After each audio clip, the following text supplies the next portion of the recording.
Is this the year of the Mega AI IPO? Let's look at the latest reports.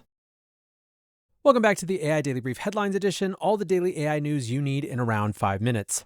We kick off today with two stories that I discussed in my 2026 predictions, one where it looks like I might be wrong, one where it looks like I might be right. The one where I might be wrong is that contra to my base case that neither OpenAI or Anthropic ultimately go public in 2026, the New York Times finds a lot of evidence that they are getting ready. They wrote, Anthropic and OpenAI have taken early steps to go public, people familiar with the companies said. And SpaceX, Elon Musk's rocket company, has interviewed banks to lead an IPO, according to two people with knowledge of the situation. Now, these three companies are already valued between $350 and $800 billion each. Add in a premium for the public offering, and we could easily see multiple trillion-dollar IPOs this year. That is extraordinarily rare. The only real comparison at those levels are the $1.7 trillion valuation for the Saudi Aramco IPO in 2019. No tech startup has ever come close. Morgan Stanley's Eddie Malloy said, "We're going to get into a period of potentially unprecedented IPO deal sizes, but we are confident they're executable given the scale of these companies and the investor interest." Now, Malloy in this case is referring to concerns that the public markets can't handle deals of this size. As part of all of the AI bubble chatter, there's been talk that investment banks might force existing shareholders into a rolling unlock rather than the more usual 6-month cliff to stagger the selling. Others expect demand to be so hot that selling won't be an issue. Certainly it is the case that despite claims that the current stock market is starting to resemble the dot-com boom, we haven't seen anything comparable to the thousands of IPOs for emerging tech companies that mark that era. What that means is that for most investors, this would be the first time that they got access to pure-play companies developing AI. Jeremy Abelson, a VC at Irving Investors, said, "In 2 decades, I haven't seen private companies that are this meaningful and are this impactful. Not only are they bigger and more relevant, but they're incredible companies with numbers that we've never seen before." You can expect analysis of these big three to dominate finance discussions over the coming year, with very loud opinions on both sides of the argument. Some compared this moment to the record-breaking Facebook IPO in 2012. That listing both solidified social media as a major category and was also seen as an utter catastrophe in the market, with the Wall Street Journal calling it a fiasco. The stock was down 15% after a week and took 14 months to trade above its IPO price. At the time, it was the third largest IPO in history. Although in the current frame of reference, its $90 billion valuation was exceedingly modest. Jeff Thomas, the head of listings at NASDAQ, said, "When these mega deals happen, it takes some of the air out of the room. You want to try to get ahead of it." Others noted that transparent information on the leading AI companies could diffuse the bubble chatter. Said Notable Capital's Jeff Richards, "There is such a big information gap right now. The biggest positive for this entire market would be if a bunch of these companies went public and people could actually see the numbers." Now, my argument for why I didn't think that OpenAI and Anthropic would ultimately go public this year is A, public market reporting is a total pain in the butt, especially when they're in the category that is already the most under scrutiny, and B, I think there is plenty of capital still available in private markets for their financing needs. Now, B might be more dubious than I'm giving it credit for, not because there isn't private capital, but just because the scale of the need might be so huge, and there is also, of course, a competitive dynamic thing. There are lots of good reasons, for example, for Anthropic to want to scoot in ahead of OpenAI, and lots of good reasons for OpenAI to not want to let that happen. For that reason alone, we may be headed into a very big year when it comes to public markets.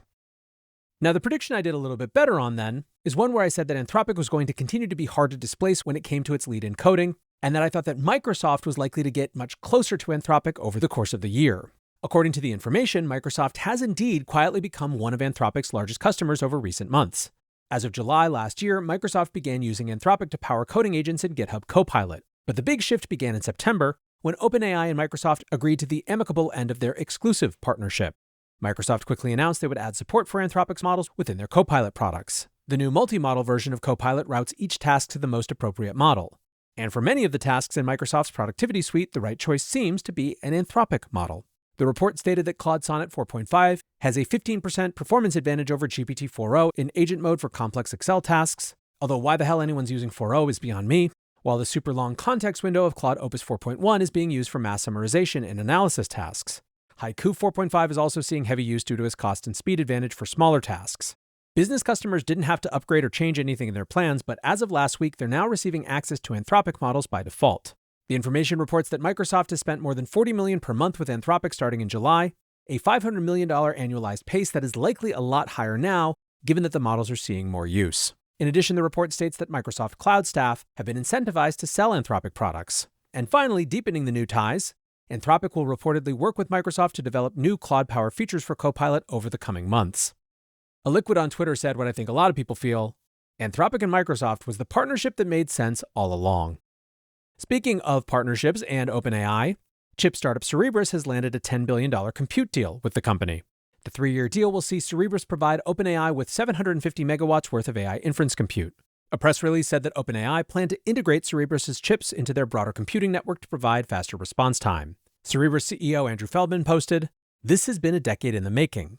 Deployment begins in early 2026, and when fully rolled out, it will be the largest high-speed AI inference deployment in the world." He claimed that Cerebras' uniquely designed chips are now able to deliver 15x faster inference without sacrificing model size or accuracy. He added, "As models grow more capable, speed becomes the bottleneck. Slow systems limit what users can do, how often they engage, and whether AI becomes infrastructure or remains a novelty." Matthew Berman wrote, "I've always wondered why OpenAI didn't use Grok or Cerebras. They are so fast. Now we know why Grok was bought by NVIDIA. Everything is moving to specialized chips. Revenue is made at inference. ChatGPT is about to be 100 times faster." Now lastly today, we stay on OpenAI but move to some serious industry psychodrama. A trio of leading AI researchers are returning to OpenAI amid allegations of corporate espionage. On Wednesday night, we had dueling tweets. Former OpenAI CTO and now CEO of Thinking Machines Labs, Mira Murati, wrote, "We have parted ways with Bharat Zof. Sumit Chintala will be the new CTO of Thinking Machines. He's a brilliant and seasoned leader who has made important contributions to the field of AI for over a decade, and he's been a major contributor to our team. We could not be more excited to have him take on this new responsibility." Meanwhile, about an hour later, OpenAI CEO of Applications Fiji Simo tweeted, "Excited to welcome Bharat Zof, Luke Metz, and Sam Schoenholtz back to OpenAI. This has been in the works for several weeks, and we're thrilled to have them join the team. Bharat will report to me, Luke and Sam will report into Bharat. More to come on what they'll focus on soon." Now, by way of background, these three left OpenAI in late 2024 alongside CTO Mira Murati as part of a mass exodus of talent. They were pivotal in the subsequent founding of Murati's Thinking Machines Lab. Zof and Metz were in fact listed as co-founders of TML, with Zof also receiving the CTO title. This is a significant personnel move that could have implications for the course of both companies. Zof first joined OpenAI in 2022 to serve as their VP of Research. Prior to that, he was at Google DeepMind for 6 years.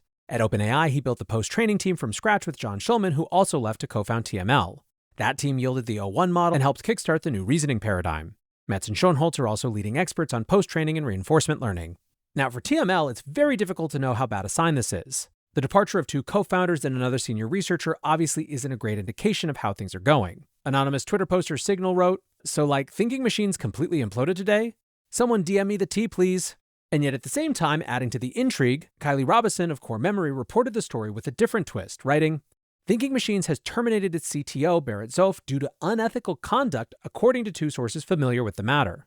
CEO Mira Murati announced the news at an all-hands with employees today. Max Zeff followed up with this angle for Wired, writing that his sources at TML said that Zof had shared confidential company information with competitors. The timeline was laid out in a memo written by Fiji Simo on Wednesday and shared with Wired. Zeff wrote, "According to the memo from Simo, Zof told Thinking Machines CEO Mira Murati on Monday he was considering leaving. He was then fired on Wednesday." Simo went on to write that OpenAI doesn't share the same concerns about Zof as Murati. I don't know, man. Obviously, from outside, it's hard to tell exactly what's going on, but from a sheer talent perspective, you gotta think it was a good day for OpenAI. That, however, is going to do it for today's headlines. Next up, the main episode.